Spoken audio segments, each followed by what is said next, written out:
Fellas, say goodbye to Chuck Sherman the boy. I am now a man. I highly recommend you join the club. We are doing the wild thing all night. Acid house music. Hey, what's up, everybody? This is Sherm. Sherman, I cook all this food. Is that all you gonna eat? General Sherman realized and understood the importance of house music. So, do you know anything about techno? No. Listen. Get it on. Fellas, say goodbye to Chuck Sherman the boy. I am now a man. I highly recommend you join the club. We are doing the wild thing all night. Acid house music. Hey, what's up, everybody? This is Sherm. Sherman, I cook all this food. Is that all you gonna eat? General Sherman realized and understood the importance of house music. So, do you know anything about techno? No. Listen. Get it on. Yo, what is good, everyone, and welcome back to another brand new episode of Sherm in the Booth. I'm, of course, your host, Sherm, and today is Wednesday, January 12th, 2022. Happy New Year to everyone, and you already know we're kicking off 2022 with a massive interview from one of Chicago's most legendary DJs, Metro. I had Metro over to the studio for an in-person interview, and we had such a blast chatting and getting his full story. In episode 192, we got it all in and started by talking about how he became DJ Metro. Metro was truly born into this business. His own words. He started DJing at 8 years old and was inspired by his older brother and cousin who were both successful DJs on their own. Growing up, he honed his craft and learned the art of turntablism and scratching, a skill that has helped make him who he is today. Throughout the ups and downs in his early days, he persevered and continued to build his brand until he eventually earned the respect of every DJ and venue owner in the city. If you're in Chicago nightlife, you've heard of Metro. That is a fact. And if you didn't know already, Metro is the official Chicago Bulls DJ. In late 2013, Metro was recommended by B96 to help spearhead their new entertainment division and became their official DJ. However, this is a different level of DJing, people. This is an NBA team with a history like none other. Ever heard of Michael Jordan and Scottie Pippen? And the level of dedication and professionalism required is second to none. Metro gave us the down low on his involvement and shared some amazing stories and perks. I loved this part of the interview. We also had a great conversation on what the next level looks like for him. Metro has quite the resume. He's the official Chicago Bulls and White Sox DJ. He has a legendary B96 mix show. He's toured the world in places like Singapore, Ibiza, and even Alaska. He shared the stage with Pitbull and Justin Bieber, just to name a few. He's a decorated turntablist and so much more. However, he is the first person to tell you that he still has so much to learn. This is a man who is committed to achieving greatness the old-fashioned way, through hard work and dedication. We talked about how he continues to evolve his game on every level, and he shared tons of priceless pieces of advice on how he's gotten to where he's at now. Any up-and-comers out there, get your pen and paper out because class is in session. As a Chicago DJ, I've seen Metro play well over 20 times. This dude goes in, but you know what? He always has a smile on his face. His energy is contagious, and I'm truly honored to have him on the show. Although he's an ice-cold DJ, he's got a warm heart, a true family man, a wife and 3 kids with one more on the way. Congrats again, my friend. Metro, thank you so much for taking the time to come on. It means a lot. Now let's get into it right now so you guys can hear his story for yourselves. This is episode 192 with Metro. What up, ladies and gentlemen? Woo! I am so excited about this one. Sherm in the Booth, live here in Chicago, Illinois, with Mr. Chicago himself. Ooh, I like that. DJ Metro! God, hello, Sherm. My Thank you for God, having me, man. bro. We just had an awesome conversation before we got on air. It's going to be a miracle if we can make things better right now, because that was one of the best heart-to-hearts. This guy was giving me just genuine advice about life and having a family and making money, and I just want to tell you, man, like, thank you for sharing like that. It means a lot. You're welcome, man. I mean, I want people to win. Yeah. You know, and I feel like I'm winning. Yes, you are. I feel like I'm winning. I'm not even going to lie. Life is good. That's awesome. Life is good. I'm happy for you. Thank you, man. I really am, Thank man. You. And thank you for having me. Of course. This is amazing, bro. Thank you. Like, yeah, congratulations on all the success. Yeah, man. Yeah. We're in deep right now. Like 5 years. 5 years is a long time. Congratulations, It's bro. a long time, but you know what? It's been it's been the most fulfilling process and passion for me, because my biggest thing in life is to make an impact, and learning from people like you who have made an impact on others helps me kind of create my own way to do that. For sure, man. Know what I mean? Appreciate that. Respect is mutual, bro. The respect is mutual. Dude. I'm just doing my thing, bro. I've seen you play some of the most wild fucking sets, and I really mean it. Like, especially in the first 2 years, who's your biggest inspiration is a question I always like to ask in one way or another. So many of these Chicago DJs, DJ Metro, man, I saw him at Tunnel, I saw him at this Latin party. There's a lot of good Latin DJs that I've interviewed too. Yep. And they always mention you, and I had seen you before, and then when I really started to learn the art of DJing and turntablism, and I can't scratch for shit. But when people like Heavy and Apollo mention you, guys that are very talented themselves, and you talked about Gordo a lot. Oh, yeah. You are well respected and most importantly well loved in Chicago, man. Thank you, man. I just... What you see is what you get. Yeah. You know what I mean? Just a nice guy from the Midwest. You'll mostly catch me with a smile on my face. You know what I mean?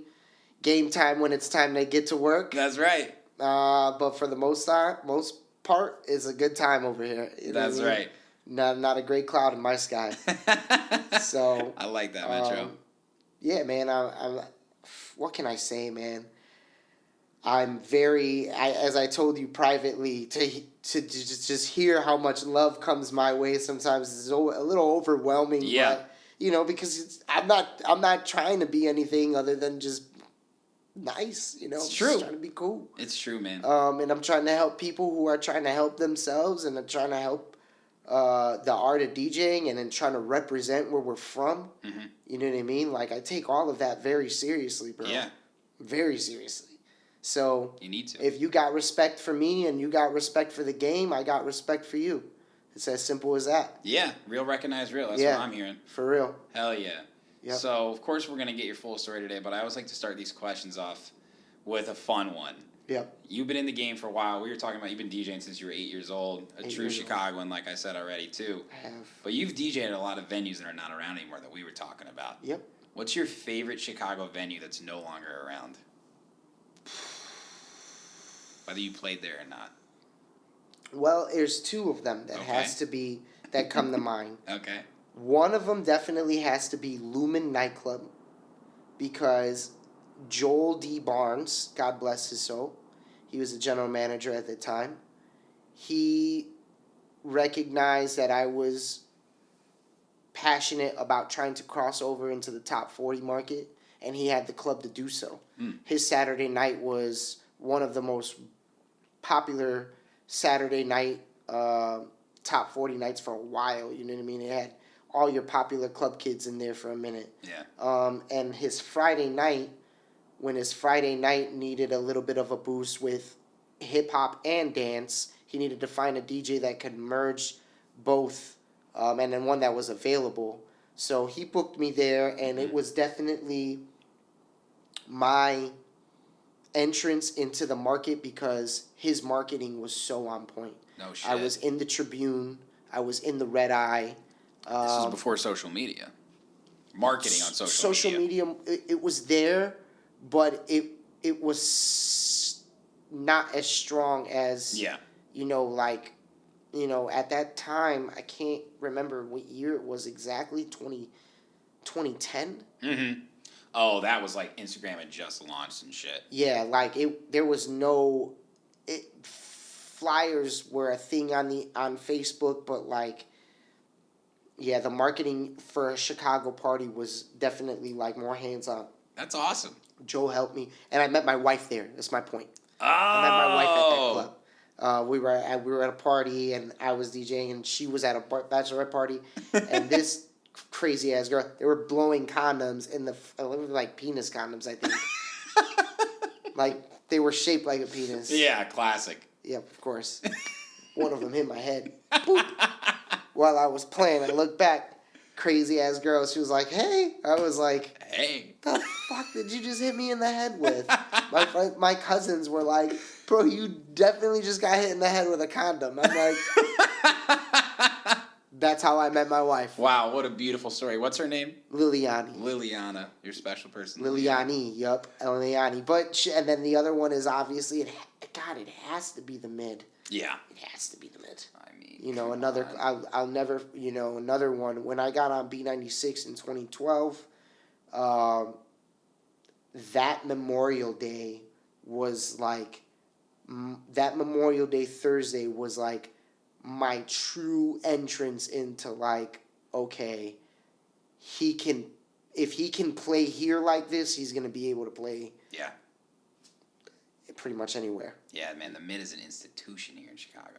Yeah, it was a good party. It was a good venue. I miss that place. Great place. And got to play with a lot of amazing DJs over there, both locally and internationally.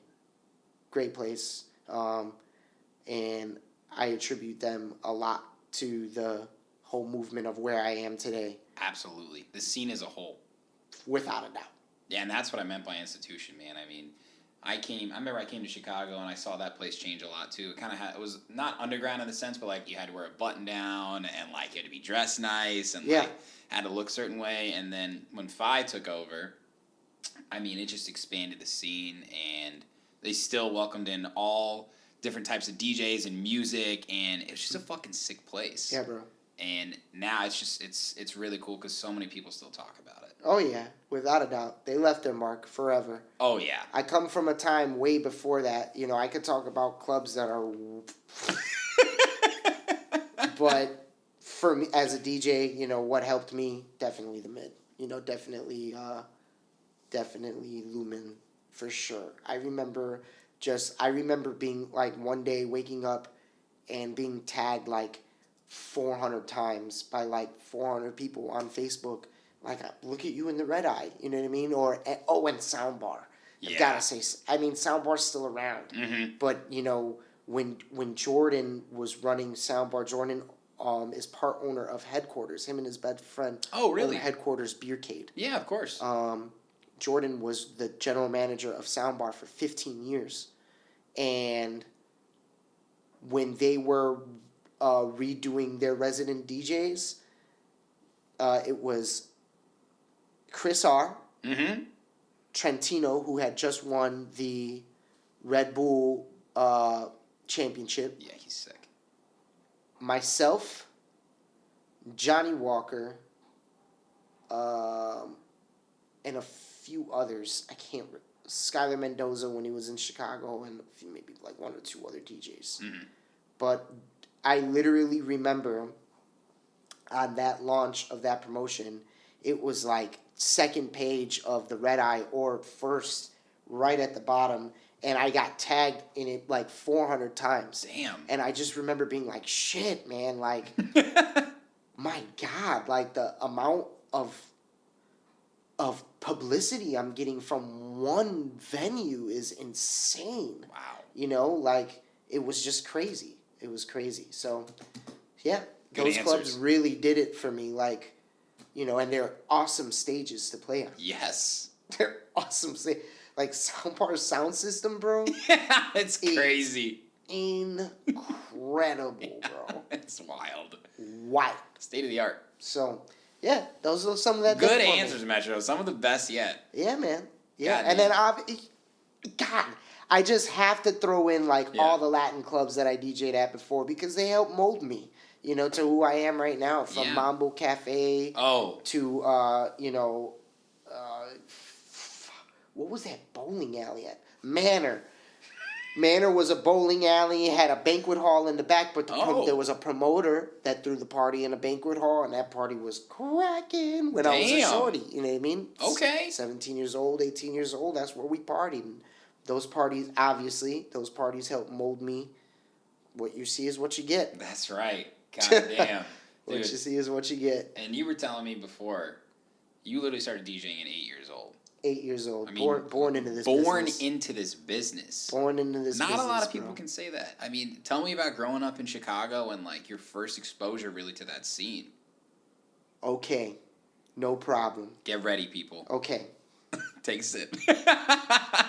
I'm buckling up. When I was a child, Yeah.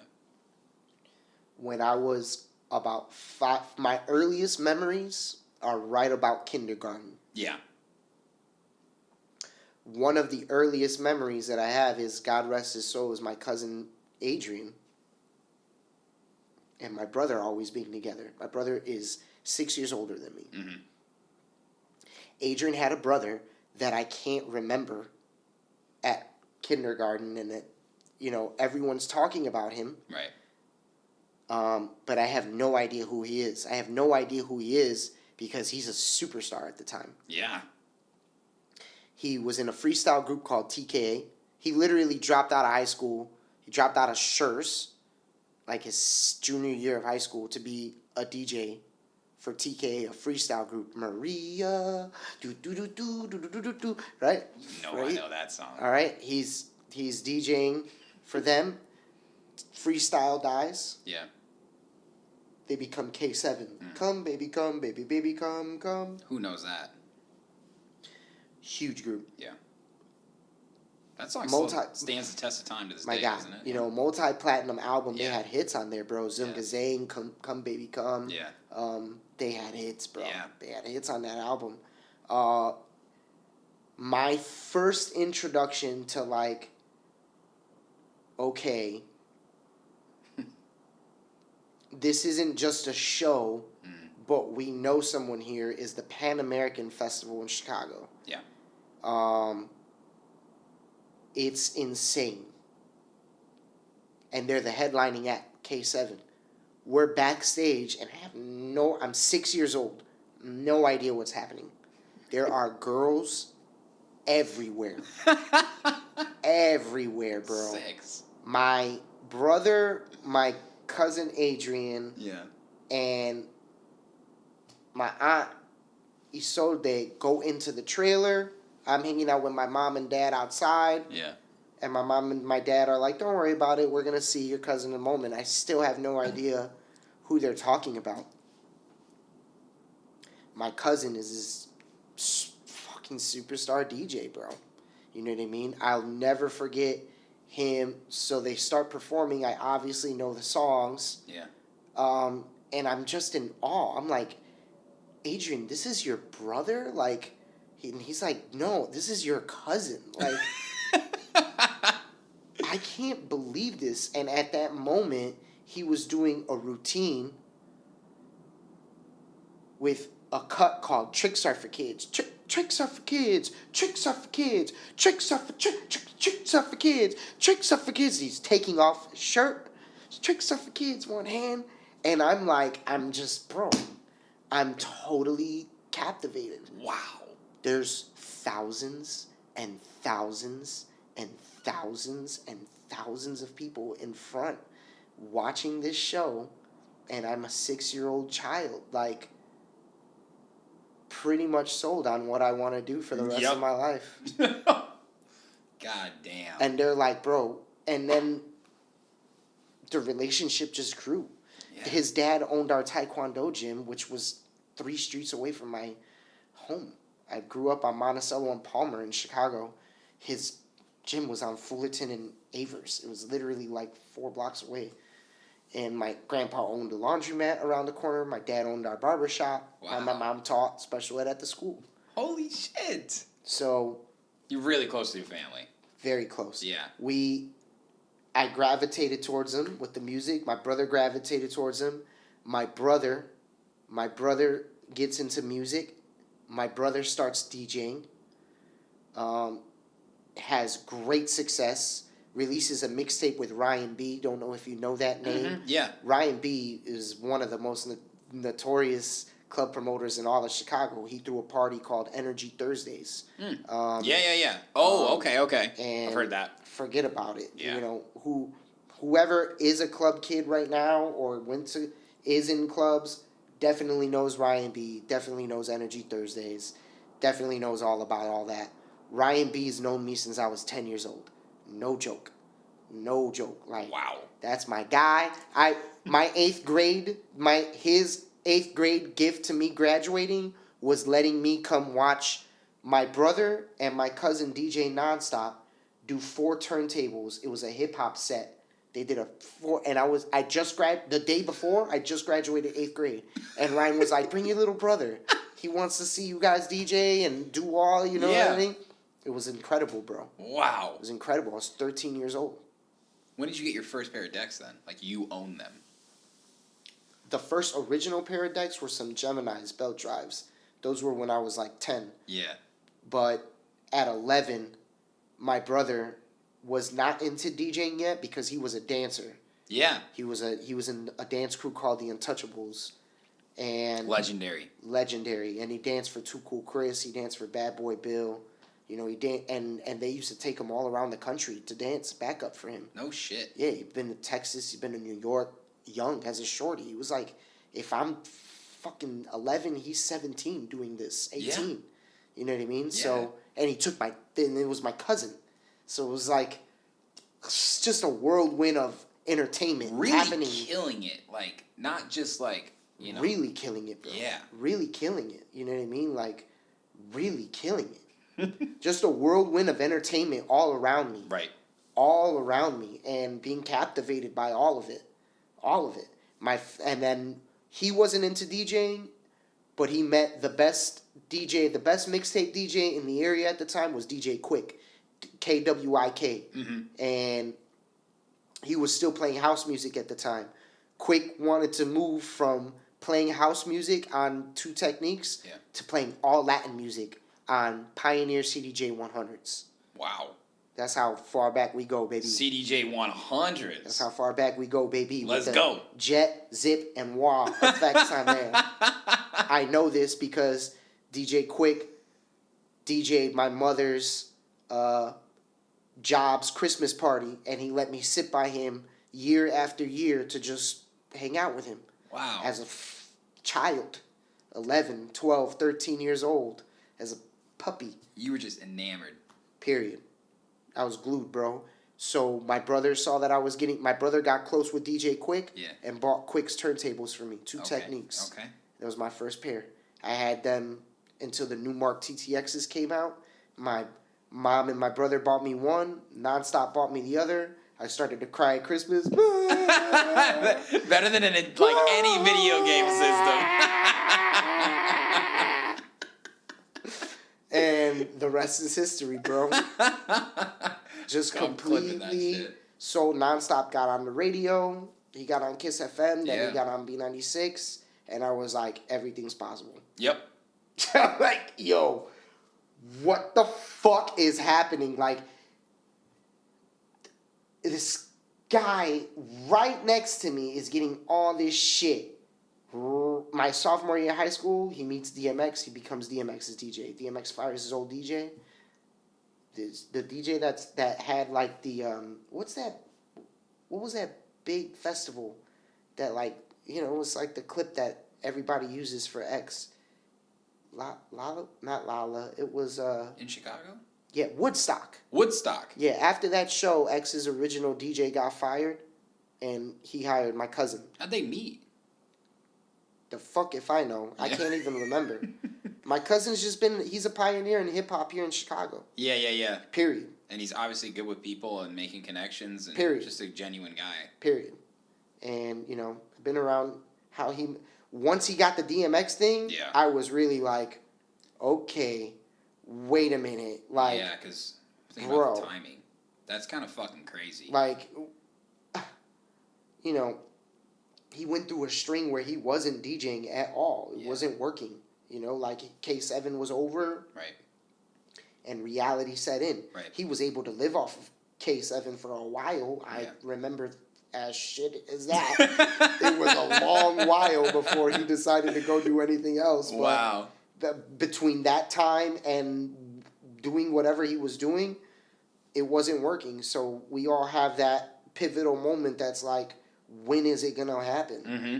You know? So for everybody who's like, DJ Metro and fucking Tao. Yeah. Like, not all Taos, not all basketball arenas, and not all radio shows, not all Ricky Martin and Enrique flying you to Washington. Lot of not of that. Yeah, man. Way more of opposite of that and way less of what's happening now. Seriously. I mean, sitting here now, like, your journey Insane. didn't happen overnight. I mean, you play hundreds of shows a year. You just mentioned some of the people that you've toured with. Insane. Played with. Insane. Britney Spears, Justin Bieber, Lil Jon, Ariana Grande, Afrojack, Pitbull, who I know is like your boy, right? Well, I mean, How I did can't that say relationship? Yeah. I mean, it's happened through my agent. No shit. It's happened through my agent. I mean, I can't sit here and be like, I can call the guy up. And Right. fucking, Probably nobody can. No, definitely not. I think people underestimate how big he is. He's a megastar. He's a mega. Like, he is one of the biggest superstars on the planet. It's a fact. Don't even, like, right there. Just leave it there. You know? It's like, he's that big, bro. He is. He's that big. And what's your affiliation with him then, I guess?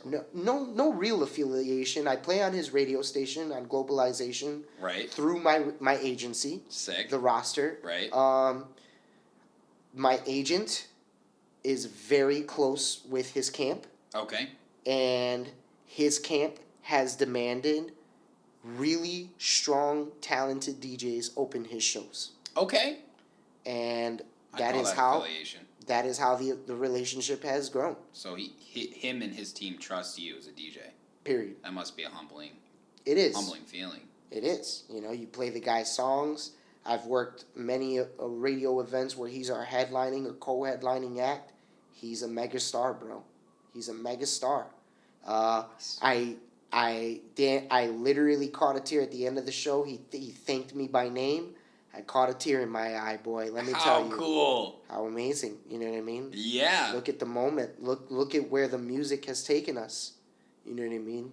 That's so cool. You know, I've got one more artist that I would like to humbly really meet and just let him know how much he's truly influenced me, and that's Daddy Yankee. I'm Puerto Rican to the core. I'm 100% Puerto Rican. Okay. Just born and raised here. Yeah. And I just talk about a guy who has been able to keep up with the time and so true. Be such a star on and off camera, bro. I love that. Just, Jesus Christ, like, name me anything he's done wrong, bro. No, I was just thinking about that with, like, Pitbull. Like, you always expect someone so big to fuck up or be a bad person or whatever. Give me the example. No, I can't. You're right. You're 100% right. It would have come out.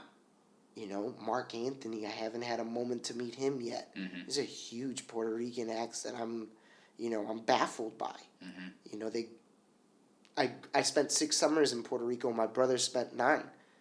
So, and it's a very different life from growing up in a big city with always running electricity and always running water, my friend. Yeah. You know, so to know that, dude, they're right there. They were right around those areas that I played baseball at and got mangoes from the tree. They were right there, bro. And look at where they are. Yeah. You know, look at where the music has taken them, bro. Yeah. Insane. Inspiring. Truly is. Don't know how I'd act when I do get to meet them. I know it's gonna happen though. It will. It will. I've thrown it out in the universe too many times. Right, and it's here again now on camera. Exactly. Gosh, and I mean, again, look at where music has taken you though too. Now I've been the Chicago Bulls official DJ, also the official Chicago White Sox DJ. I mean, you've showcased your turntablism skills in the Red Bull 3-style competition. You've also played private events for Nike. And tell me if this is true. One at the United Center for John Legend? I sure as shit did. So what the fuck? You're one, yet again, I will say, remember the conversation we were having about DJ Speed? Yeah. Shout out my man DJ Speed. Time had passed. Speed had me opening for him at Max Bar for about a year and some change. Speed took me to a gig in Florida. Okay. It was my highest paying gig at that time, ever. He was like, bro, I got this guy. Mm-hmm. You're going to DJ like Art Basel with me. Oh, okay. Something like that. Right, in One Miami. Of those really, or it was like, bro, it was so exclusive. Listen to me. It was so exclusive that we had to take a boat to where we were going. Oh, shit. Okay? It was 2 hours for $1,000, and I was like, bro. I was like, dude. Can we make it more hours? What? Like, I'm there, bro. Yeah. I worked the gig with Speed, and it ended up being an older demographic. And we ended up smashing the gig together. Awesome. Together. Speed calls me about 2 months later. Yeah. He's like, bro, my friend from Live Nation, he's in charge of the Sade tour. Mm-hmm. Sade's birthday lands on when her show is in Chicago. Mm-hmm. And they need a DJ. Oh. And I'm like, dude, I'm not your guy. Yeah. Yeah. No way. Like, fuck no. Like, I'm not about... I had already been hearing about stories of DJs just biting off more than they can chew. Mm-hmm. And DJs being in the presence of such music aficionados that it's hard to play for. I bet. That I was like, bro, no. Hell no. And he was like, dude, cakewalk. He's like, you know that disco folder you got right there? Yeah. A to Z. Wow. Do all of that. Okay. Do all of that. Have a little fun in between. If they request something, go with the request. If they don't request anything, keep going with the thing. Okay. John Legend was opening for her that concert. Sure enough, my man. This is where the trucks load in all the shit. Like, they decorated the whole area for her. It was Sade's birthday party. I played 3 hours, and I absolutely smashed that party. That's awesome. I was young as shit. I took somebody with me that I graduated college with, my man Courtney Cross. And we did such a great job that they invited us to the show the next day. They were like, you have to be there. I'm like, yeah. I took my mom. I'm like, Fuck we're yeah. going to see Sade. She's like, how? Why? I'm like, whatever. Don't I ask. DJ'd for her. Crazy shit. She's like, you DJ'd for Sade? I did not know it was for Sade, too. It was for Sade. It was Sade's birthday. John Legend opened up. It was an amazing experience. I still have this picture. Me, Speed, Sade. John Legend was out. He was out. He did not want no pictures. He was in that mood. But it was still a good night. That's still so sick. I was nervous as shit the entire time. I bet, yeah. God. It was like, at that time I was 23. Oof. Playing for Sade, bro. So this is for anybody who says that I'm a one-trick pony. No, you ain't. You go play for Sade. Yeah, no. You go play for John Legend. I'm good. Knock yourself out. I would have said no. Where do you start? I don't fucking know. I was thinking about that. Where do you start?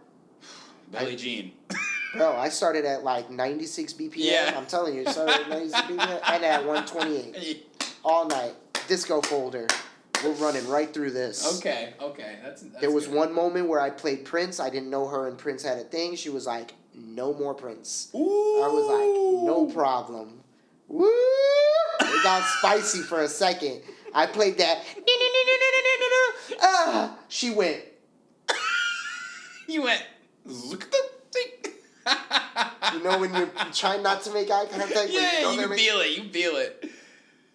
I mean, she has a presence that you could get. The whole and energy. She almost floated towards me. Yeah. I was like, hello, how are you? No more Prince. Yeah. Thank you. No problem. No issue. No issue. Yep. That has happened. This is why I love this podcast, because you never know what stories are going to come out. There it is. That's good. I was a young one, too, doing that, so. Unbelievable. It's been fun, bro. Everything that you've been saying has been fun. I've opened up for all those people. The Little John thing, I got flown to Alaska to open up for Little John. Where in Alaska? Anchorage. I used to fly up there a lot. I've been there 9 times. What? Bruh.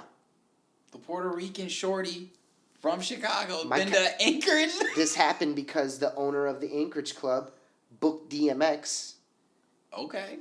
to do a concert at his club. Met my cousin. My cousin DJ'd for him 3 times without DMX. Uh-huh. Caught the flu on a fucking run that he was like, I got to do 3 clubs in Anchorage, Alaska, and I'm dying.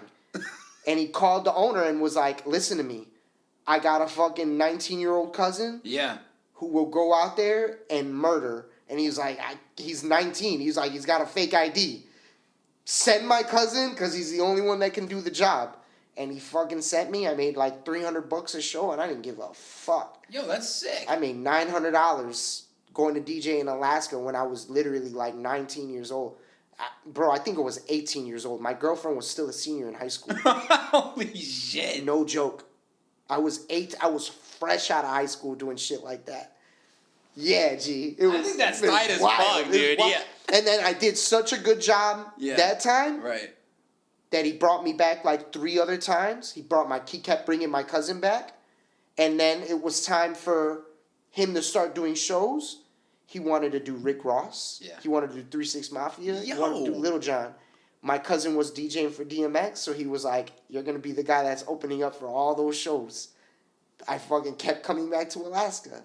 And I opened up for all of them. Rick Ross, 3 6 Mafia, we did like 3 fucking shows together. Those guys were my homies. Holy if Juicy J sees me right now and my brother, from the weed that my brother gave him when we were in Chicago, I bet you he still remembers me.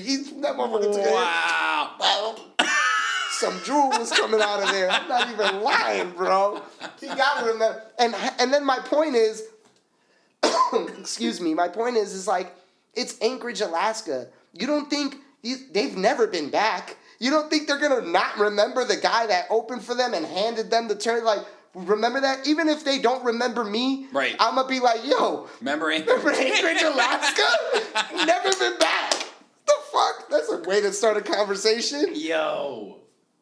And as a kid, you know what I mean? It's the most amazing shit in the world because the music was already taking you around the world. You're doing it.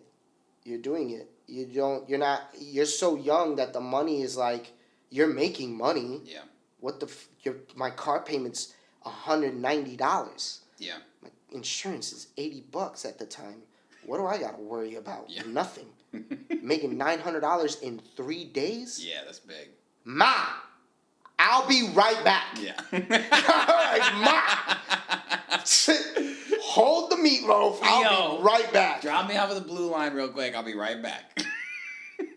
Few days. Mario said it's okay. Yeah. Mario said it's okay. Then I see you in a few days. Damn. Yeah, G. I've never met a DJ who's played in Alaska. A lot of times. That place is like my fucking second home. Let's go. Don't play with me, bro. My wife she'll literally let me go wherever the fuck I want, whenever I want. Yeah. Whenever you're ready, my friend. Yeah? Whenever you're ready. Okay. Anchorage, all up in the shits. All right. Fuck. Mountains, bears, the whole 9. I haven't been to Alaska, but not in that regard. It's a fucking cool place. One time so the 3 6 Mafia thing, I stood out there 20 days. December 5th to Christmas morning. I flew home Christmas morning. And that was because we had like 3 different shows. I did a week and a half of my own thing to make my own money. And then they flew in. I opened up for them twice in Anchorage, once in Fairbanks. And shit, man, it's just one of those things where it's like, you're a kid doing this. Yeah. What, like, Wild. And then you're doing it with these guys, like. Yeah. It just works. And they're huge, bro. They're huge. And he brought Project Pat with him, his brother. Oh, damn. They're big. And you're in Alaska where they're like mega big, where they don't get celebrities. Yeah. I was just going to ask you, like, people don't route their tours and all that to Anchorage. Right. You know what I mean? No. That's a 6-hour flight from Chicago alone. So they don't tour to Anchorage. So when they do get anybody, they're very excited to get them. Very. Bro, that's awesome. I've been out there when Victoria's Secret opened, and there was a fucking line 3 days long. I also went out there when their first, I think it was Walmart opened. 3 days long to get in that bitch. You heard me, my man. It's not like Eskimos and penguins roaming around, but bro, they're behind. So, God, I've done it. unbelievable. Fucking notch in the tool belt right there, that's for sure. Anyway, I think the best way to break down what you've been doing and what you are doing now and what you want to do is just in the separate parts that we said. Like, you're playing, I mean, this is your full-time job, playing hundreds of shows a year, right? Yeah. Physically, organizationally, spiritually, mentally, how do you go about that? How do you do it all, you know? I mean, like, and you've got a family too. You're a father of 2, right? I'm a father of 3. Father of 3. 4. Wow, congrats. Thank you. That's awesome. It is. It's exciting as shit. Wow. I mean, like, to me, you are, like, so inspirational on many levels because, like we were talking about, right? Like, a lot of people don't know how to make money as a DJ, as an artist, let alone raise a family, have a home, pay taxes and shit. Yep. I know. We could probably do a whole podcast on just that. Just that. Just the business. I mean, how do you look at your business like that? I always wanted to be where the big boys play. Okay. I always, wherever there was a DJ on the next level of, like, if I saw a DJ on TV, if I saw or heard of, like, when satellite radio first popped off and, like, you know, whatever I would see, I would be like, do they have a DJ and who is it? Mm-hmm. If they do have a DJ, how did he get there? Yeah.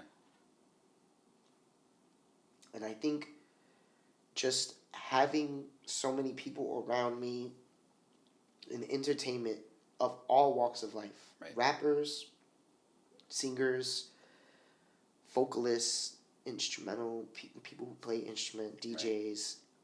Just artistry in general. Yeah. Having so many of them through time has been such a blessing because what happens with time is the real ones really shine. Mm. And the rest kind of like the ones who don't take it as serious and then as a human, as you're growing, you can see that they're successful too. Yeah. You can see that they own a home. Yeah. You can see that they own a very comfortable car. Right. You can see that they dress fine. Right. They're not wearing Gucci, but they dress fine. Yeah. And they're living a very kosher life. Yeah.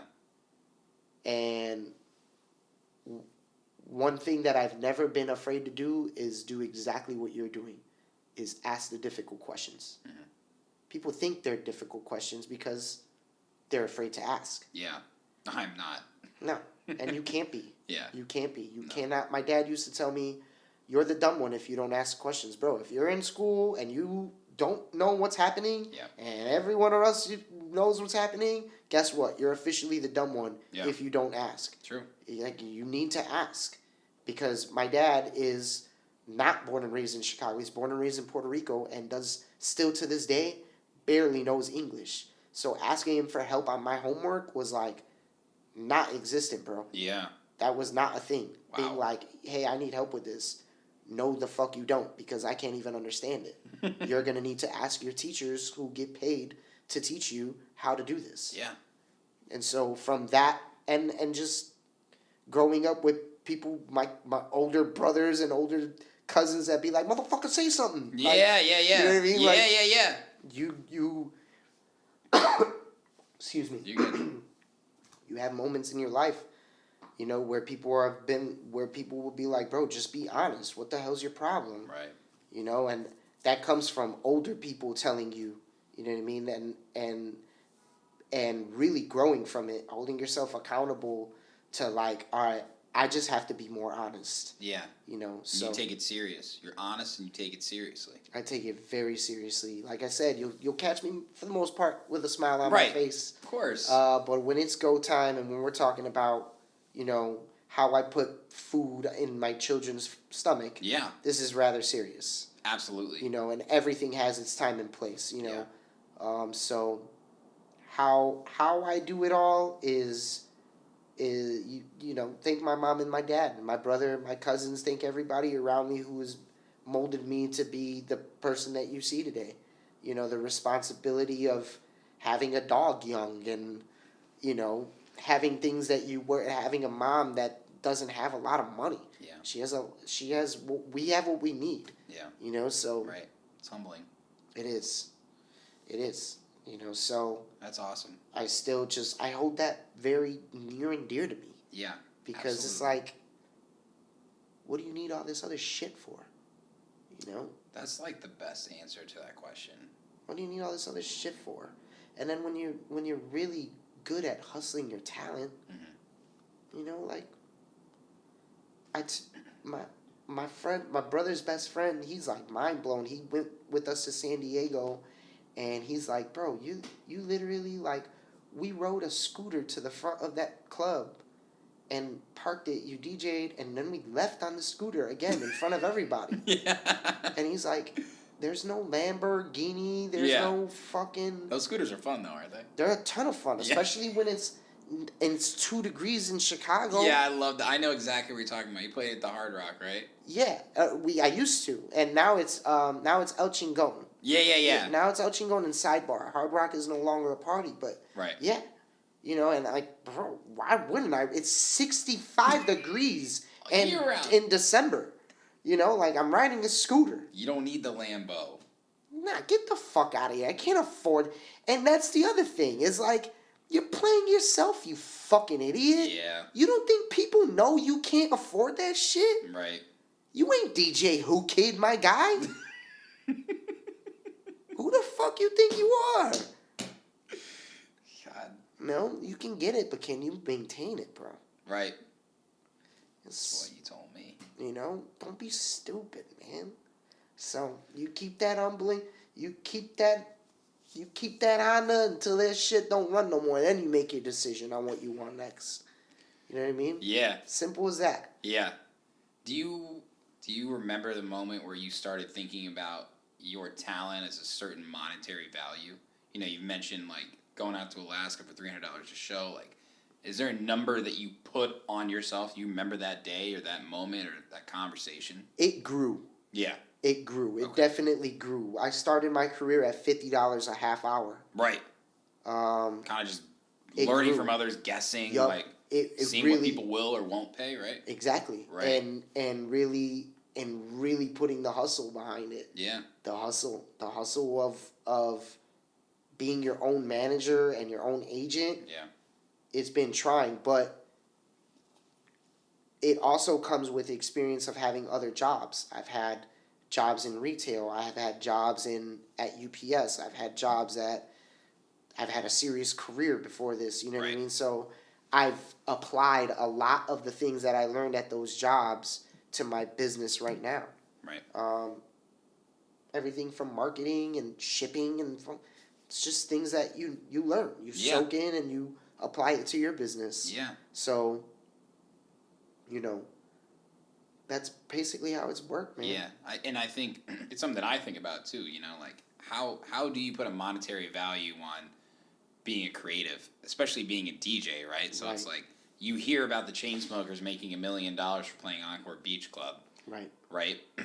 We were talking about Vice at Tao, and then you think about like yourself as like headlining Prism. It's like, and then like what are the layers below that, and how do you continue? You never want to undervalue yourself. Correct. But when there's so much competition in our area, when there's a guy who's maybe half as good for a certain venue that's willing to take it for half the pay, and that person's like, sorry, right? Yep. That's why it's so important, I feel like, to align with the people that do care about quality. Absolutely. You're going to need to have the perfect balance. Yeah. Is what I like to say. Absolutely. Well said. Because unfortunately, not everything is what it seems. And it's just is what it is. Not everything is what it seems. Yep. You can. What's most important to me in my business is what we do financially, and what we do with our time. What other DJs are doing in particular, I don't want to say I don't care about, but I attack it my own way because of exactly what you just said. Yeah. There is so much competition. Yeah. And a lot of DJs get mad when the competition arises in other fashion. Yep.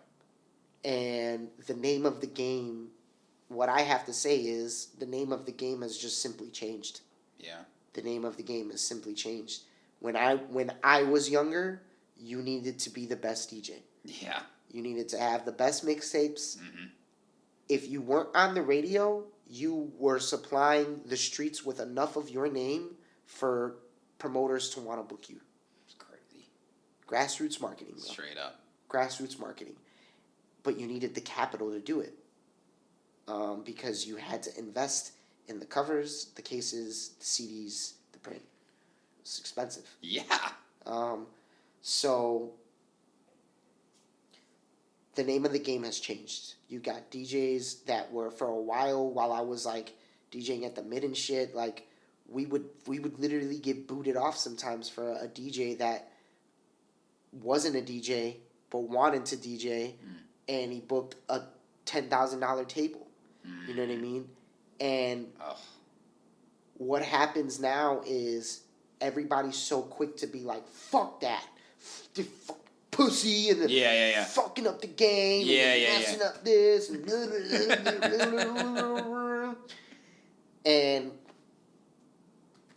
even in those moments,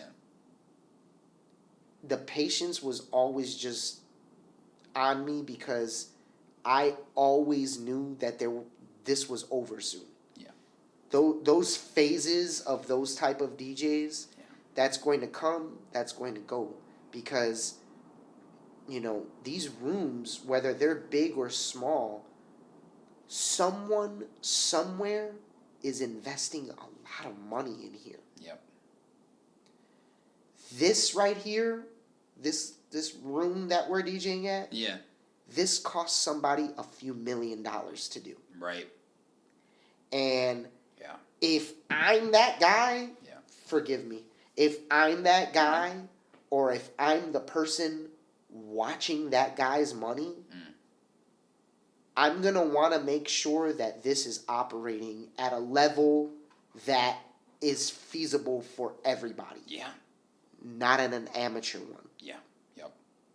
And I've truly have worn that with myself, with my value. Yep. I've worn that with my value. If you've asked me where it's grown from that. It's grown from the experience of being like, well, the power of no is amazing on both hands, because when you're respectfully doing something on your own in your own lane, making your own finances, and not worried about what everyone else is doing, well, the power is kind of in both our hands, because you're going to need a really strong DJ for that show, it sounds like. Yeah. You know, and this really strong DJ costs a certain amount of money. Yeah. It's not the same as everyone else. Yep. If it were the same as everyone else, you can just contact everyone else. Yeah. And we can agree to just not talk to each other until you're ready to talk what I'm talking about. Yeah. It's hard to get there. It really is. It because is. You have to say no when you want to say and yes. Then there's so many DJs that are like, yes. So it takes time. Yeah. And it takes time. It takes time, bro. It takes time. What I've always told everybody is, how do you stand out, bro? Don't just stand there, Junior. Stand out. You know, for me, I'm a strong DJ. Yeah. I'm a strong DJ. Lights, camera, action, baby. Yep. Let's go. Right. You know, so, and you, like I said, what you see is what you get. That got me so fired up. Yeah, bro. What do you want? What else is there to say? Yeah. What else is there to say? It's showtime. It's literally showtime.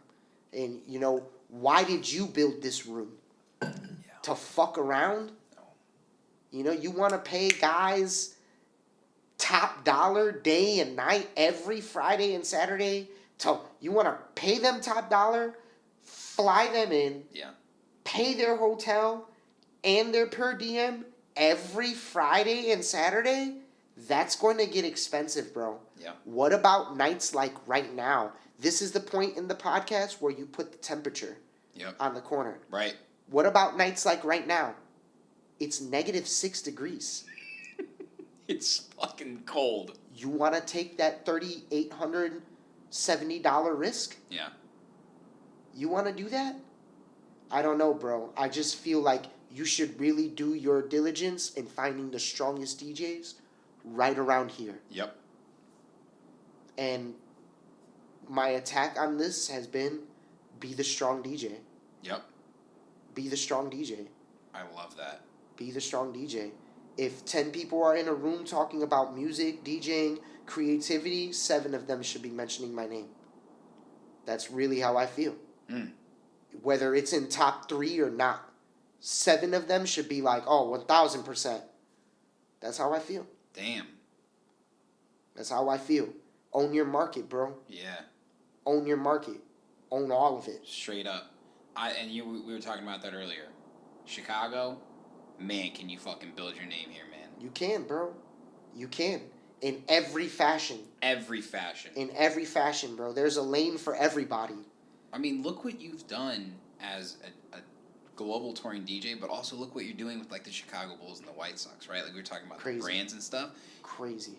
How did that all come together? Bro, my boss for B96, he used to play the click effects. Dun, dun, dun. No way! Dun, dun, dun, dun. And all the music you heard while players were playing, because that's just instrumentals and beats. Right. My boss for B96, that was his job. Another great example of connections. Right and there. when I found out that he did that, I got hired. I was an intern at B96 when I was in college. Yeah. I didn't know he did that. I had no idea. I left, went to another radio station for a year. He called me back after a year and was like, I have an opening. I want you back at B96. I'm there. It wasn't even a effing question. It wasn't even a fucking question, bro. I was there.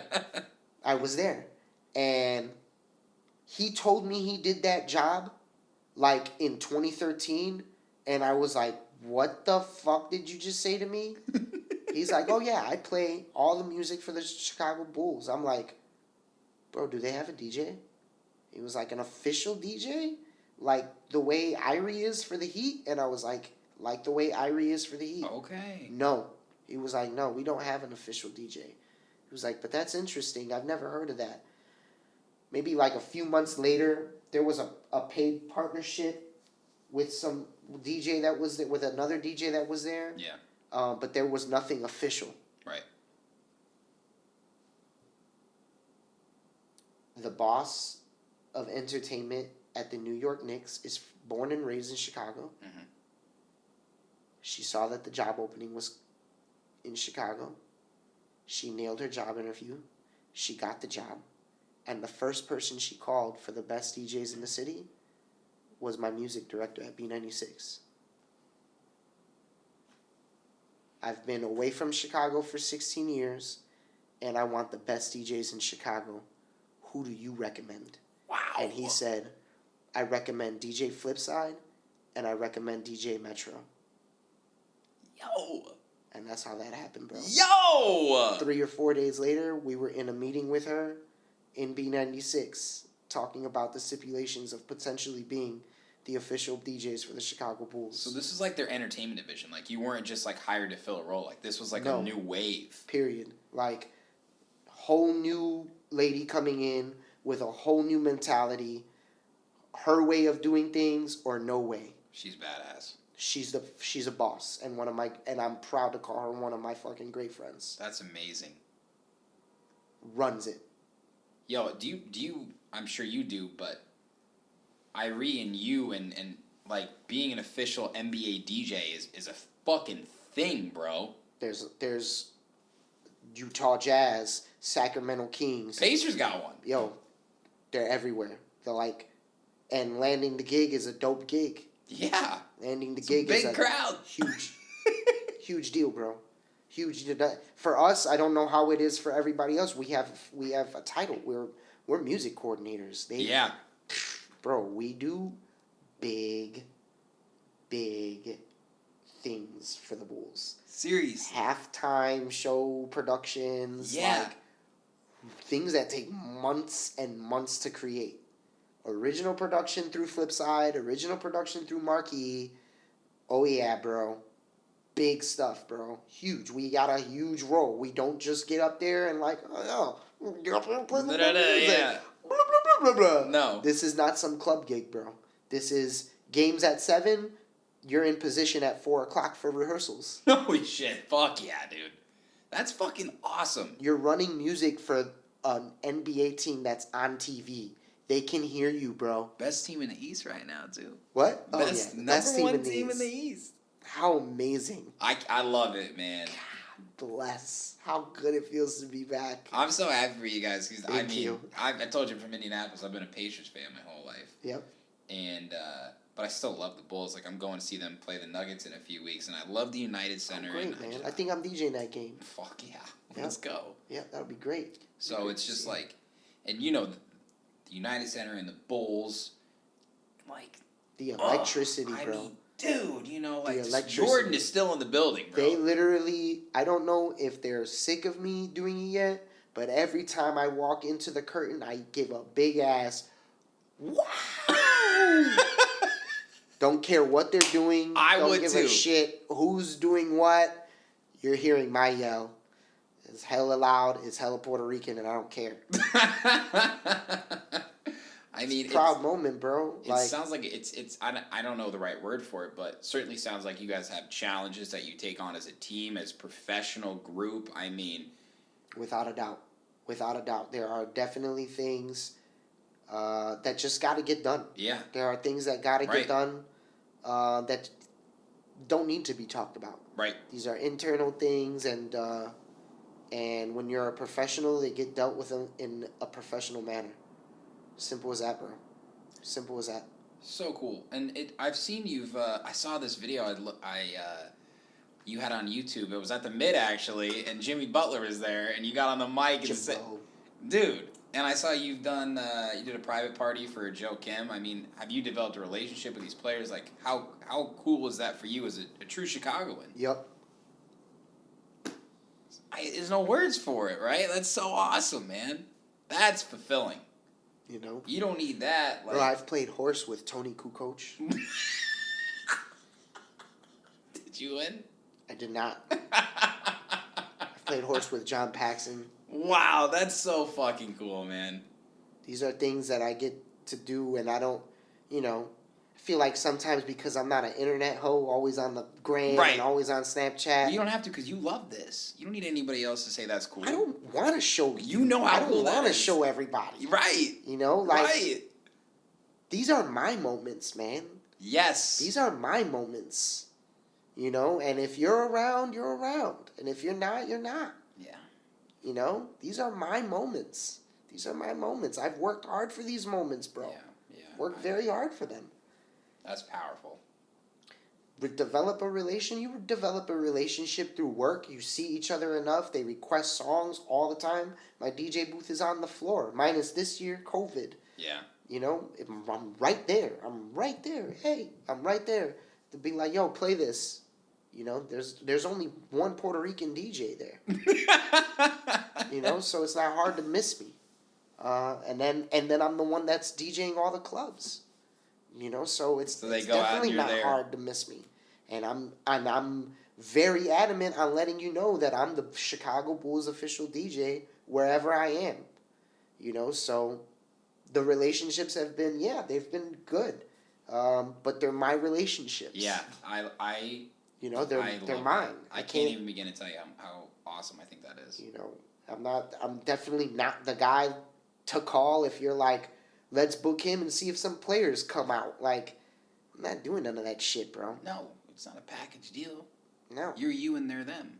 No, I wouldn't even I would never even disrespect anyone's phone to be like, come see me DJ. Yeah, no, they... Stop being lame, bro. So, it's bet. been good. What amazing times. Like, Joe Kim Noah, bro, what an energy he gained for us in the city. And they literally, it's what's even crazier, bro, is that they literally call me almost themselves. Like, it's them, the manager, and someone from the Bulls. Like, yo, we want you to DJ a party. And I'd be like, I just got off the phone with Joe Kim. I just got off the phone with whoever's in charge of Joe Kim Noah, possibly Joe Kim Noah, and the Bulls. That's wild to me. I don't give a shit what anyone says. They're not calling no one else for that. They're calling me, and that's dope as shit. Yeah, oh my God. Raw, bro. Raw. And I'm thankful for all of it. Yep. Thankful for all of it. I don't take none of it for granted, bro. That's so cool. None of it. That party was supposed to be 3 hours long. It was 6, and I didn't give a shit how much extra we were there. Yeah, because you're having fun. It's fun as What is the problem? What's the problem? Yeah. Free food, free drinks, music, girls. Let's go. The hell? Come on, man. What a life. I think that's so cool. Me too, bro. Because I love sports too, you know, and seeing sports and music really. And what a way fuse. for it to come together. Yeah. What a way for it to come together. Wow. Then the White Sox happened just like that. Same owners, same people. They were like, yo, a new boss came in from New Orleans. He's born and raised in Chicago. They brought him in from the Pelicans to the White Sox. He asked the Bulls, I love your DJs. Who are your DJs? I want your DJs. Bang, bang, bang. We're the Chicago White Sox DJs. Works for the seasons too, doesn't it? One off, one on. That's so sick, man. Good for you. Thank you, man. Like a genuine good for you, man. Thank you, bro. You know? You know, and I'm aiming to help anybody get into that position that's willing to fucking show that you're dope enough and that you care enough. Yeah, hardworking enough too. That's it. That's all this is about, bro. That's all this is about. A lot of people will be quick to be like, of course they get the little handsome brown DJ who plays all the type of music, but it's so much more intricate than that. Yeah, you know what I mean? Right. So much more intricate than that. It's just how, going back to you asking, the professionalism, man. Keep that professionalism. Mm-hmm. Keep the respect priority number one. Yeah. And you'll see. You know how many, God forgive me, but you know how many bad DJs I know in really good positions, bro?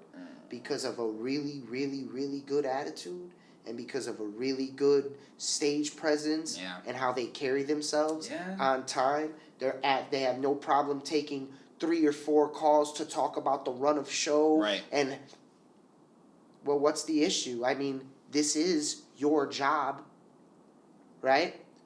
Metro. This is your job, correct? That is Is this not humble advice. Is this not what we're here to do? Who is supposed to handle that stuff for you? Are you, like, you just woke up and had a manager and had an agent? Yeah. My favorite is the guys that are like, he's my manager and my agent. Well, that's illegal. You can't have a manager, somebody be a manager and an agent. It's a conflict of interest, my guy. So you're an idiot. Yeah. And now you're telling me that you have this person handling your business? Yeah, thanks. We'll pass. Dude. Simple as that, bro. Simple as that. I interviewed one of my old friends who's a very, very, very talented saxophone player. He played on a late night show with Jimmy Kimmel. Wow. And he met through some sort of performance art guy. And, you know, is really not a starving artist, but a very passionate musician, right? But he's not the best. Very good. But he said something that you just said in one way or another. He goes, listen, I went on tour with these guys being half as good of a saxophonist as the other guy who applied. That guy had the biggest ego of all time. And I got along with everybody, and guess who they picked? Yeah, bro. Me. Yeah. You know? It's like, it's true in life, man. Like, people would rather work with someone, and half as talented as maybe, you know, it's kind of a harsh way to put it. For sure. But it's the most relatable way for everybody else. Right. We're going to pick that person that's easy to work with, that's on time, that isn't all about them, you know? Yeah, man, like, I think where people are in such awe of the DJ Metro brand, if I'm being honest, Yeah. is how I've been able to cross over so many, like demos in DJing, like the pies. You got your corporate, radio, nightclub, Right. And whatever else you want to associate. Turntablism. Yeah. But the reality is that like, dude, there's always someone better than you. Yeah. True. There's someone better than me. Yeah. There's a lot. This is Chicago, bro. Yeah. There's a lot of guys better than me. There's a lot of guys better than me. Mm-hmm. And I'm 1,000% okay in these shoes saying that. Yep. I have no problem telling my great friend DJ Gordo, you're better than me, bro. Yeah. You're better than me. Yep.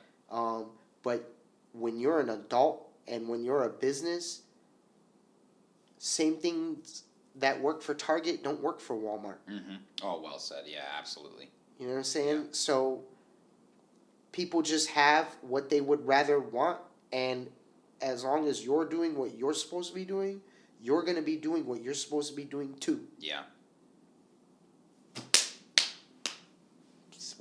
What else is there to say? You know what I mean?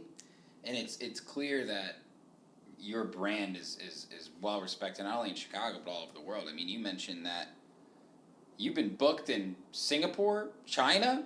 I sure You have. said Alaska. We talked about the Ibiza story earlier. Yep. San Diego. I mean, all over the U.S. Really, right?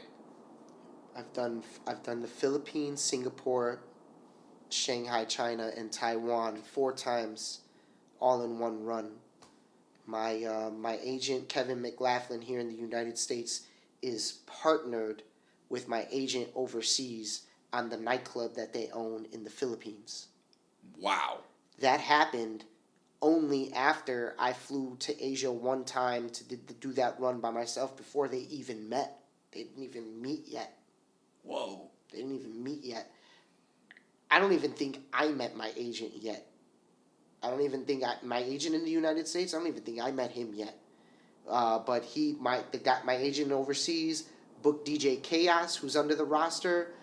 My agent in America was like, I'm coming with you because I need to check that shit out. Those two talked, and they were like, let's build a club together. And overseas we've gone. That's amazing. A How lot. cool was that for you? Bro. Go like, back to your 8-year-old self, man. Bro. Like, you know, God. It's incredible, bro.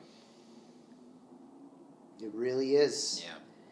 Don't even know how else to describe it. Yeah. You know, you don't even, until you really do take a moment to take a step back, you don't even realize that you're doing it. You're doing it. You're doing it, bro. It's really hard to be in that moment, especially when you're lights, camera, action like you, right? It's like Yeah. the only time you really get to like fathom it is on the plane. Yeah. Because you land and there's a driver for you. Yeah. It's time to go. It's Yeah. really almost time to go. They might have a radio interview for you. Their press, what they want to do for the club and their social media. Wow. It's very go, go, go. You know, these people have invested thousands of dollars into you. Yeah. You know, they're paying you. They are paying for you to be there. They're paying for your food. Yeah. They are literally paying for your attention. Yeah. True. I never thought of it like that. You know? Yeah. So that matters, bro. And Yeah. and yeah, it's very go, go, go. It's very go, go, go. You know? Well, let me ask you this, though. Is there anything better than when you come home to your wife and kids? Not really, nah. For sure. Especially after those runs, it's been 10, 11 nights, you're not in your bed, you've done 4 different countries, you're tired. That's why I'm like, when people are like, I want to tour the world and fuck chicks and do this, I'm like, no, you fucking don't. Because you ain't done that before and then come back to no one.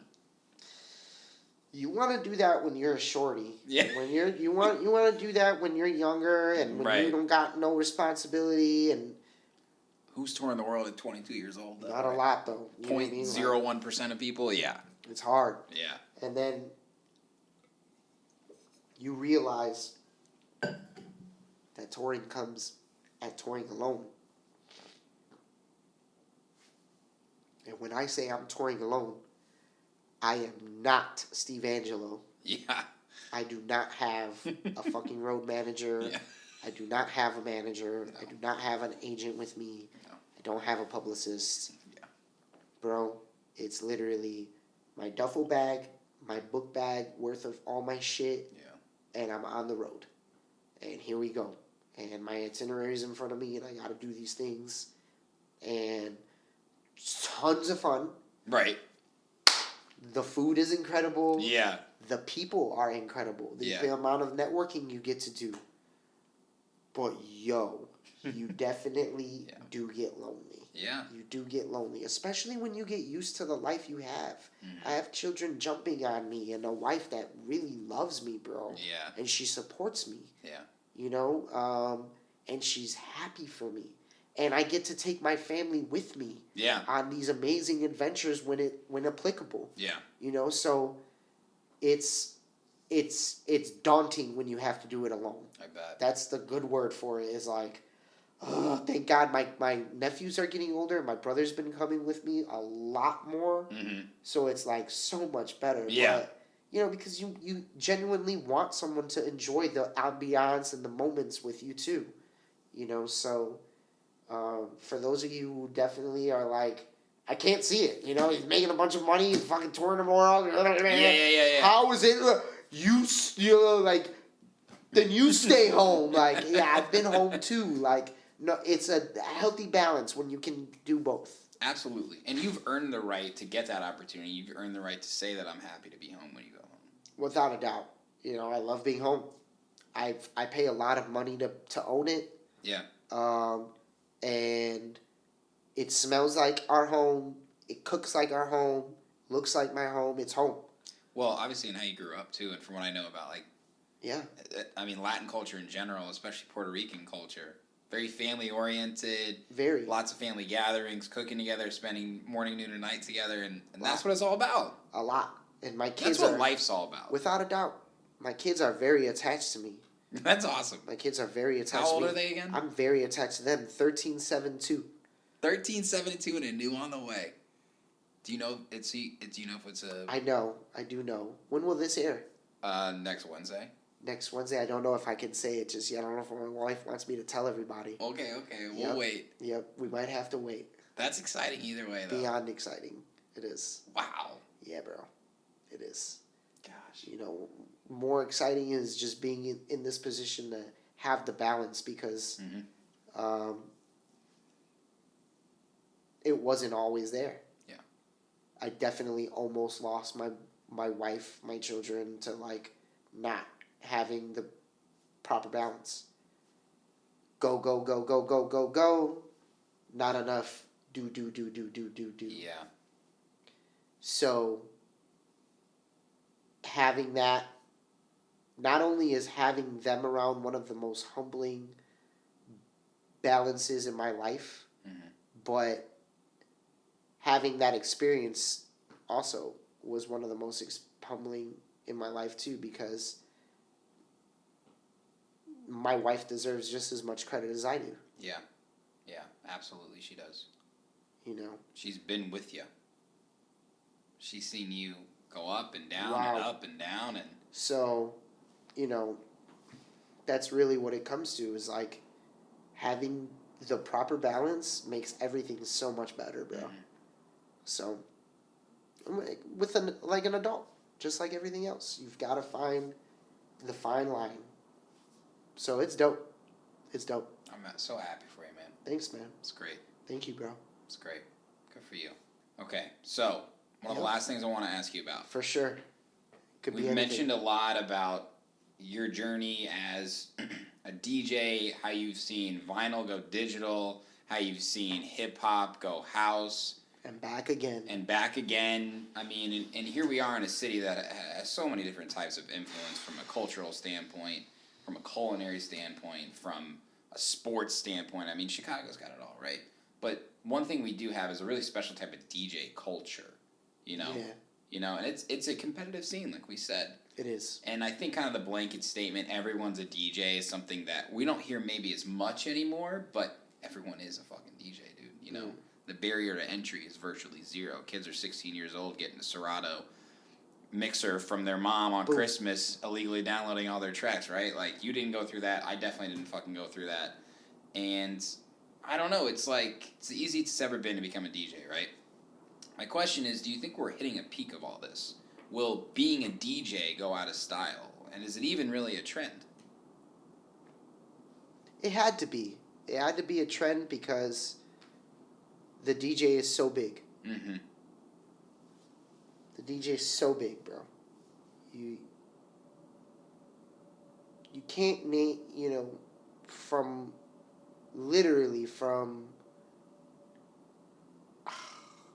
I want to say the party rock movement, like, Yeah. With LMFAO, really, that timing of music was so crucial. Yeah, it was. It was so crucial. Even right before them, with like the who had, I'm trying to think of a big. Don't misunderstand me, 'cause I want you. Oh. I'm trying to think of who's singing that song. It's a huge dance song, Is it Neo or... God, no, it wasn't Neo. I can't Remember Starship's Nicki Minaj, too? Shit like that? Is that what you mean?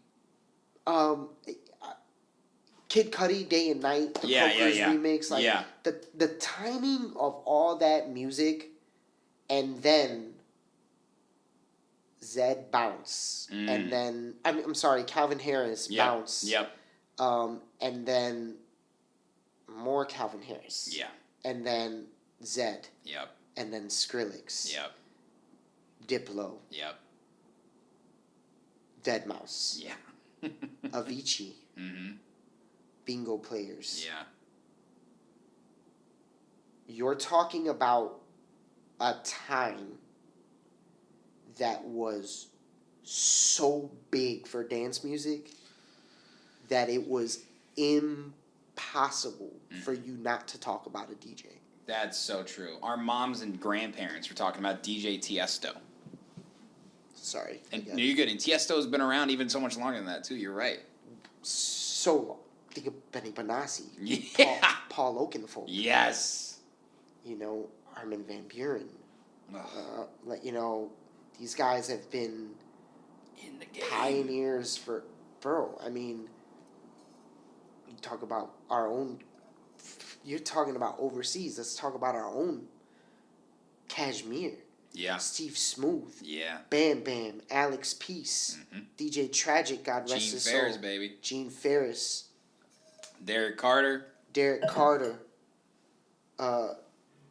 Even just the DJs, Kenny Jam and Jason, Julian Jumpin' Perez, Bobby D. Yeah. When I go DJ in Texas and I'm talking to 40 and 45-year-olds, they're talking to me about those DJs, as if I don't know who they're talking about. Even in the 90s, bro, like, Chicago DJs were the thing. It's a big deal. Because we had the sound. Mm-hmm. Chicago Hard House. Yep. We had the sound. Period. Yep. We had the sound. And even through the tribal movement, we had the sound. Mm-hmm. We had the sound. So you just can't. You can't escape it, especially at this point with DJs making hit records, continuing to make hit records. Do I feel like it's like anything else? It's just going to hit a point where what people want is what people will get. What people want is what people will get. If there's a party, if there's a club, if there's a record, if people want it, they're going to absorb it, bro. Right. They're going to absorb it. I feel like DJing is definitely hitting a marker on a few things. Musically, I feel like my last 5 years have been of benefit because I feel like I'm right back to like the DJ AM times, as crazy as that sounds. Yeah, true open format. Almost to a point where if you're good enough, you can really play anything, bro. Mm-hmm. Yeah, I agree. And you don't have to resort to just doing the same old, same old. Mm-hmm. Fun is back in motion, bro. Yeah. Because that standing around shit is almost dead. Yeah. At least at the venues I'm playing at. Yeah. If you're looking for a DJ that you want people to stand around and talk on the mic, call someone else. I'm not your guy. Yeah. I'm not your guy. I'm going to talk on the mic. I'm going to get people pumped. Right. But I'm not just playing one category of music all night. Mm-hmm. It's not going to happen no more. Yeah. So I feel like musically, we're at a turning point where it doesn't matter if it's dance, hip-hop, polka, Latin. It needs to be fun. Yes. It needs to be fun. Yo, let's get this show on the road with the fun. Yo, straight up, man. Bro, it's the weekend. People are bored out of their minds. Yeah. They've been in a pandemic. Yeah. They've had the same fucking job for the last 9 years. Dude, they're at this club to get drunk, Yeah. pop a molly, Yeah. whatever the shit they want to do, and lose their fucking mind. Are you going to help them or not? That's where I am with this, man. And whoever could do that the best, Yeah. you're in. We'll win. You're in. Don't worry about the rest. That's how I feel about DJing with the equipment and all that. Like, it's, first off, where anybody gets the money to buy this shit these days is beyond me. So expensive. Because if you don't have credit to finance this stuff, Yeah. how are you doing it? It's that expensive, bro. Yeah. You can get a little controller and you can get on your way, bro. Right. But what we're talking about is getting to the big leagues, right? Yes. Oh yeah, bro. You're talking about $6,000, $7,000, $8,000, $9,000 in one run to the store. Easy. Like one run to the If store. you want the club standard. One run to the store, you could kiss 10 grand goodbye. Yeah. Out the door. So the professionals will be professionals and the amateurs will stay amateurs. That's how I feel. Yeah. Abso-fucking-lutely. That's how I feel. You can tell. The real ones will always be able to tell who's ready to invest in what and who's got what they need to get where they want to be. So true. My cousin used to tell other DJs all the time, or people would be like, "What's your advice to go get to be a DJ? Go buy equipment. Mm-hmm. Go buy equipment. You want to learn that bad? Go buy equipment." Everything changed for me when I got CDJs. I bet, bro. My mom couldn't even afford a CDJ. We bought one for 28 days and returned it before 30 because we couldn't afford it. Wow. Just so that I could learn it. That's a true story, bro. Couldn't afford it. How one CDJ was $11.99.99. Oh yeah, I bought it used from my buddy who was upgrading, and I was like, I have to do this. This was moving. That's when you take it seriously, when you really financially invest, because it's so easy to half-ass it for a while, because, you know, like, even with all this video equipment, I was using cameras that I had gotten, like, off Amazon and shit, and it worked and it did the job, but it didn't exemplify how much I really cared, and I was a little afraid, because if I invest in myself, then I'm going to have to put that work in. Yep. And that's something that I learned, and when I did, I took everything so much more fucking seriously. Yeah, bro, because now you're talking about stuff that you worked for. This isn't a Yeah. joke no more. Exactly. It's not a joke This no ain't more. no fucking birthday present. This ain't no, like, Christmas present, whatever the fuck. No, bro. Yeah. This is your money. Yep. You want it that bad? Let me see you spend it. And it's like you talked about, too. We had you told me a great story about, who was it, the DJ that told you that you gotta get a job? Oh, Speed. Speed. It was Speed, right? It was Speed. You were like- I was dead broke. You were dead broke? I was dead broke. I had a 99 Mitsubishi Eclipse. Yeah. My card payment was like $190 to $210 all in. I can't remember. But I was broke. I was broke and no one was hiring me and it wasn't working. Everything I had done didn't matter. Yep. The times were changing and I was broke. And Speed was like, oh, dude, this is simple. You need to go get a job. A hard pill for you to swallow at that moment, though. Very hard. Very hard. You thought there was only one way to do this shit. This very wrong. Where everybody is misconstrued is you need capital. Yep. You need capital. I learned that advice tonight, ladies and gentlemen. You need capital, my friend. You need capital. You need money. You need money or you need an investor. Gary Vee said it best. Your mother and your father, those are your best friends. Yeah. Until you got your own money. Yeah. Those are your everythings until you got your own way of flipping the money that they've used to help you to get your own money. And even then, you're never done paying them back. You know, so that's how it works, bro. And my mother, God bless her, dog. I'm trying to tell you, I could feel the motion of digital coming. I could feel it. Everywhere I was going were these CDJs, and everyone was treating their turntables like straight up shit. They were throwing stuff on top of them. They weren't even working right. I'd show up to DJ at clubs in Logan Square in Humboldt Park, and their turntables would be non-existent or not working, and I'd have to bring my own just for my set. And everybody was going digital. Everyone was going digital. The one digital player was $11.99.99. The one, brand new, and there was no used at this time. There was what they were. Yeah. The club was going to invest into this stuff for the next 10 years. Was their eyes, because the vinyl lasted them 15 years. Right. So their eyes were going to spend $3,000 on all this new stuff, but I didn't know how to use it. Yeah. And my mom, you know, I was like, Ma, I need to learn how to use this or I'm out. Yeah. For real. Like, she was like, well, we can't afford this shit. So what do you want me to do? I'm like, I don't know. What can we do? Yeah, because you didn't have any, like, friends at that point that had it either. And then, bro, luckily, look how it worked. We returned it, and the promoter Manny from Mambo, he was like, I'm going to buy the CDJs because the club's not buying them. And you can set up and break down the CDJs every Friday, and you can take them home and practice on them. Wow. There you go. Shout out Manny, bro. Shout out Manny. He had faith in me since day one. My guy. Yeah, bro. Life's crazy, bro. How all this... And basically, and the truth is, I've never owned one CDJ ever since that. Because the CDJ hasn't changed much since. So true. The functionality of it remains the same.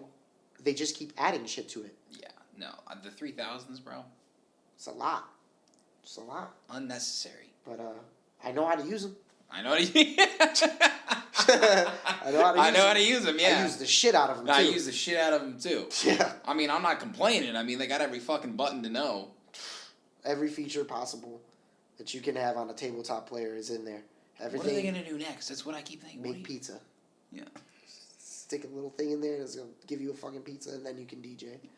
That's the next thing. That'd be great. Yeah, I really appreciate that. I really appreciate that. One time I was eating while DJing, like at Fremont or something, like downstairs, and like the owner comes over and he's like, "You can't eat while you DJ." I go, "Bro, I'm a person too, man. I gotta fucking." Everyone's eating. Yeah, when can I eat? Let me fucking eat. And I was even like, dude, I was like going Gollum, like behind the decks, you know. So like, everyone can enjoy their BLTs, but me. Yeah, like dude, what the this shit? This is a 5-hour slot, man. Oh, you gotta give me a break. You gotta let me eat. I can't drink anything either. You right? gotta let me. I'm allowed to drink. Yeah, but God forbid I fucking eat. My God, these people. Yeah, you think anybody there is gonna be like, I can't believe the DJ Excuse is eating me, a shrimp stop taco. Eating. I can't eat while you eat. I mean, aren't you supposed to be DJing? You gotta play records.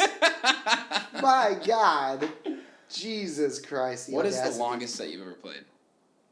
It has to be 6 hours. It's gotta be. And that's a long set. It's gotta be 6 or 7. Because I've gotta be honest with you. I'm trying, now that you asked me, something tells me that I did a Red Bull event from 10 a.m. to like 8 p.m. once or 7. I think I did one of those. Because it's Red Bull. And Red Bull pays amazing. Yeah. You don't keep DJing as long as they keep paying. They promised me that it would be a turnkey situation. Mm-hmm. Show up and just play whatever you want. Yeah. Don't care. Yeah.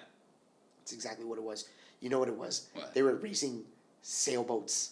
It was like Porsche, Saint Laurent, Oracle. Yeah. Makes sense. Jameson. Yeah. Bro, they had what seemed like billion-dollar sailboats speed sailing in Lake Michigan, racing Red Bull. And they were like, they're not going to care about what you play, but I need you there from 9:30 in the morning to 7 p.m. It's a long day. And then just invoice us. When they said that, I was like, I'll be there. I'll be there. Yep, I'll be there. Oh, my God. It's like, yeah, I swear. Those damn rich people, they'll pay. Bro, for nothing. Just be there. You know? And this is where DJs get it all fucked up, man. Like, Yeah. don't fuck up your money, bro. Yeah. Stop with the fugazi, what you think everybody is chasing. And this is important, bro. This is important, especially in today's day and age of DJing, is that everyone is so important. Everyone is making it such a priority to chase the attention of everyone. And where I think that I've had the best success in my career, truly, is that I have the attention of the right people. Yeah. I don't even want attention like that. Yeah. I don't care about being popular, bro. You want the attention of the people that want to see you, want to know you. Bro, I care about the attention of succeeding. Yeah. Mm-hmm. And not just right now. I want to do this forever. Yeah. And when I say forever, I mean until the day I can't fucking breathe no more, bro. Mm-hmm. Forever.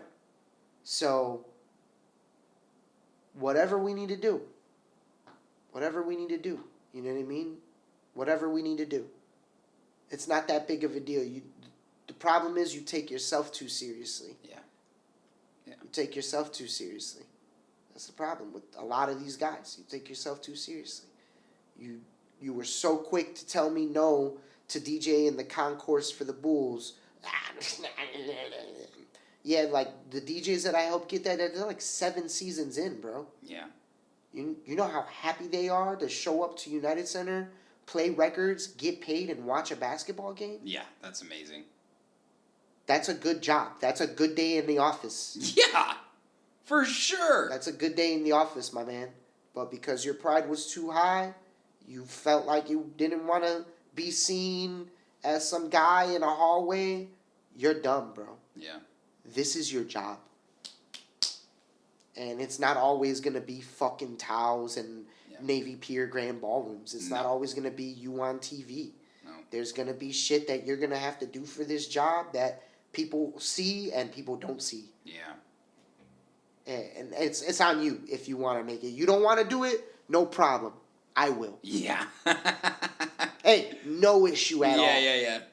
No issue at all. I promise you. Yeah. No issue at all. Right. I'm going to work these 3 months in a row to take off my 4th completely. Mm-hmm. To chill with my family and do whatever. Right. And I'm going to do it sporadically. I'm not doing it at the shit pace that 9 in the morning to 5 p.m. every single day. Yeah. No, my friend. I get 2 or 3 days in between to gather myself, do a little this, do a little that, and then I get to go DJ from 6 to 11 p.m. somewhere that's hiring me, that wants my services, and that thinks I'm valuable to them. And not everything's got to be on the gram, and like, it's not a fucking movie. Let people enjoy their fajitas. Let people enjoy their, like...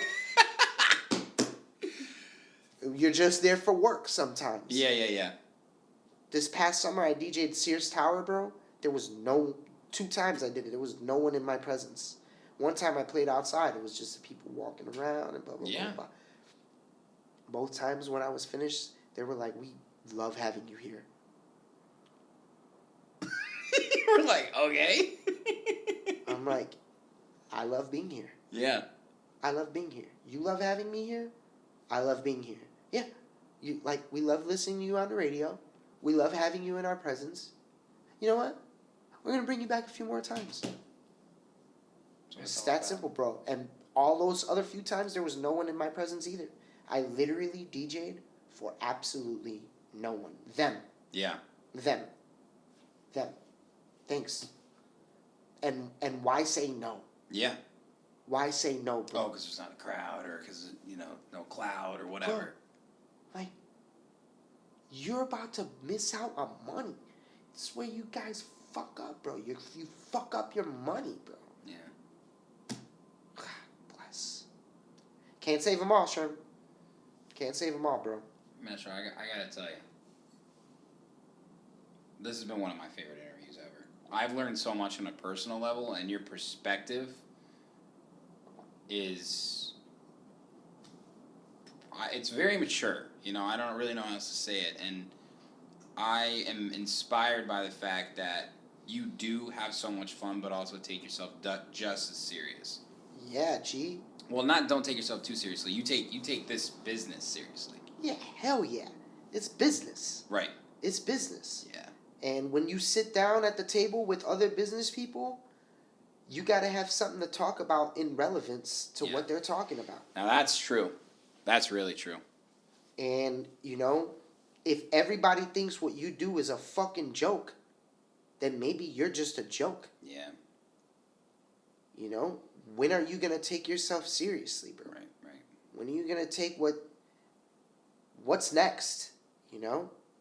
What's next? So, it just is what it is, man. And I know, I see it, bro. You can't tell me that there isn't a fucking next. I know guys making $15,000 to show up to nightclubs and go home. Yeah.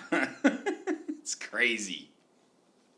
You don't tell me it's impossible. This guy sucks. And he's getting money. You don't get to tell me what's possible and what's not possible, bro. You're just not taking it seriously enough. You're not taking it seriously enough. You're not. And that's why I ain't, bro. Like, you look at a guy like DJ Khaled, and I don't give a shit how funny it is to anybody. Yeah. I want that house. Dude, I want that car. I want to treat my children like that, bro. He's got it figured out. No, bro. He's got it done. Yeah. It's done. A step above. It's there, bro. I mean, so, as much as I think and I love everybody's legend and GOAT talk, for me, we're not there yet, bro. Okay. We're not there yet. We're not even fucking close, bro. Yeah. We're not even close. We're barely scratching the surface. And I mean it. I mean it, bro. I mean it. If you think you're sick of hearing me now, you got a lot of hearing me left. You're going to be sick as shit of me in a few years. It's that simple, bro. The energy is that strong over here. You've been in the game, but you really are just getting started. We're here. Young rookie and the vet. Remember the fucking name, people. Yep. Any last words for the camera? Man, just love each other. Love each other. Give each other praise. Show each other love while you're here. It's short. It's very short. I love the city of Chicago. I love all of its DJs. North side, south side, east and west, suburbs, everything in between. If you got love for DJing, if you got love for the game, then I got love for you. I said it once, I say it again. And I mean it. I'm not hard to get a hold of. You know where to find me. You can always say, what's up? Yeah. I always say, what's up back? Yeah. Simple MO over here. It's true. Simple as that. Yeah, I got him here on the podcast, people.